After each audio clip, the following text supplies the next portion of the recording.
უფასებო უკვე წელიწადი სრულდება მას შემდეგ რაც ქართველი ხალხი დგას ბასტიონებზე სამშობლოს დამოუკიდებლობის და თავისუფლების გადასარჩენად და ამ ბრძოლა მოიტანა უნიკალური შედეგები სოფლიო დემოკრატიამ არ აღიარა ოლიგარქიული რეჟიმის ლეგიტიმურობა და კანონიერება ის დატოვებულია ორბიტის გარეშე სრულ ვაკუუმში და წასვლამდე დარჩა ძალიან ცოტა ახლა მათ ერთადერთი საკითხია გადასაწყვეტი დაცალონ სამთავრობო კაბინეტები და ძალაუფლება დაუბრუნონ აი ამ მებრძოლ და მაგარ ხალხს რომელიც ვერანაირმა რეპრესიებმა ვერანაირმა ტერორმა ვერანაირმა ზეწოლამ ვერ შეაშინა ვერ ააღებინა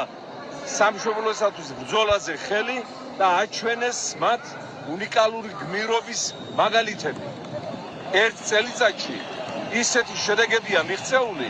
რაც ვერ შეძლეს დიქტატურების წინააღმდეგ ჩვენზე მრავალრიცხოვანმა და არანაკლები ისტორიის ერებმა აგერ ჩინეთი დასაბამიდან ტოტალიტარიზმის ქვეშ არის იქ არაფერი მსგავსი არ მოხდარა 3000-5000 წელია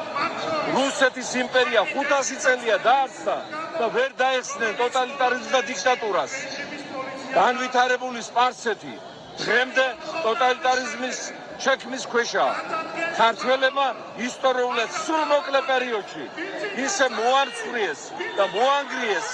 დიქტატურა ოლიგარქიული რომ მალე მისგან არაფერი აღარ დარჩება მე მინდა გამარჯობა უსურო მივესალმო თავისუფლებისათვის ბრძოლაში დაპატიმრებულ ახალგაზრდებს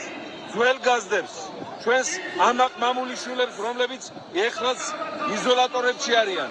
მე მინდა მადლობა გადაუხადო ყველა თაობას ვინც აი აქ ასე ერთგულად დარეჯობს საქართველოს წლების განმავლობაში და რომელიც საკუთარ ოჯახს საკუთარ თავს რისკის ქვეშ აყენებს და ყველას ვინც გამოვიდა აქ და კიდევ ერთხელ დაანტო ცეცხლი თავისუფლებისა მადლობა გადაუხადო და აღუქვა რომ მათი ბრძოლა ძალიან მალე გამარჯვებით დაგურგვინდება საქართველო გაიმარჯვებს რეჟიმი წავა თავისუფლების გზა გაიხსნება